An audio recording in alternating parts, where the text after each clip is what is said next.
Welcome to Midlands Today. I'm Ben Godfrey. A charity gala will take place tonight in memory of a Shropshire teenager killed by a drug driver. But the family of Charlotte Hope say they're disgusted that he'll be released this month after serving half of a 6-year sentence.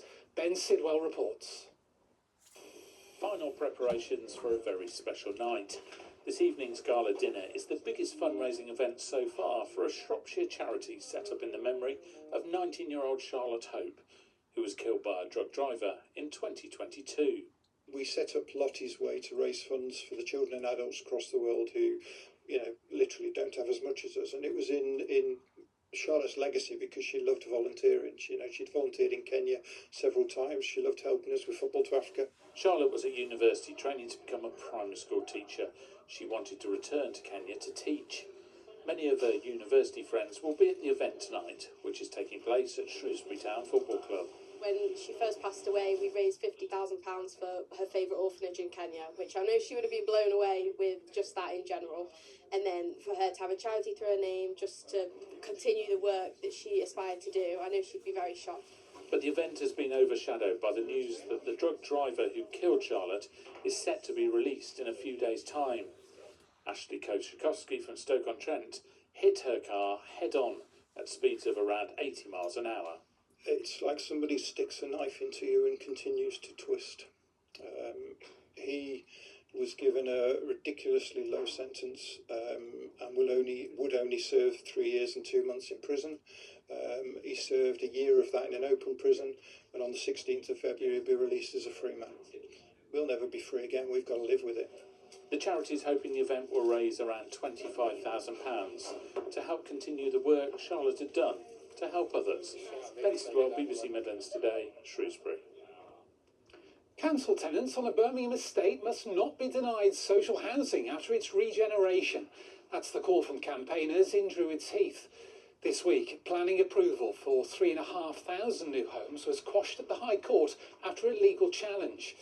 Amid concerns about people being priced out, Birmingham City Council says it will publish a full financial assessment and commit to 51% of all new homes being affordable. The word affordable is often bandied around and often it's quite vague, and it actually turns out it's not really affordable. They need to be genuinely affordable.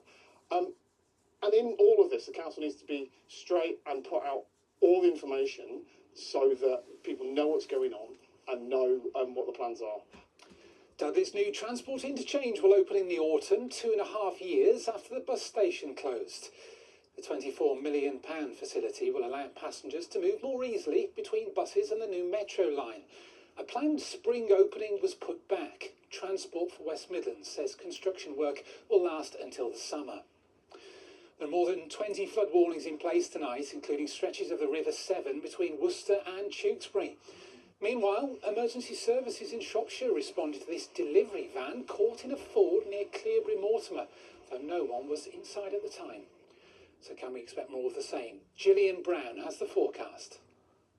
Hello there, good evening to you. It's been another damp, grey day today. Now this weather front is going to continue to push up through the course of tonight, moving northwards, but it still will bring some outbreaks of rain, driven of course by this area of low pressure. So quite showery as we head through into tonight and overnight. There will be some brief clearer breaks, I think, just where the cloud starts to thin slightly. Temperature-wise, down to 6 or 7 degrees. We start to see a more south-southeasterly breeze pick up into Sunday. Still a bit showery. I think there could be a little bit of brightness first thing, then that cloud really thickens and builds into the afternoon, accompanied by some sharp showers at times. Now you should get a little bit of brightness, just where that cloud starts to break. Temperatures will still be pretty mild, around 10 or 11 degrees, but it is set to be another unsettled week of weather ahead.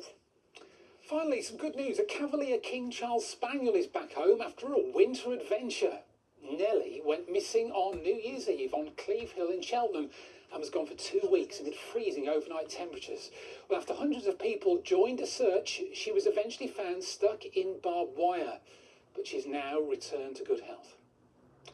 Don't forget, Politics Midlands will be here tomorrow morning with Elizabeth Glinker, 10 o'clock on BBC One. From us all, have a good evening. Good night.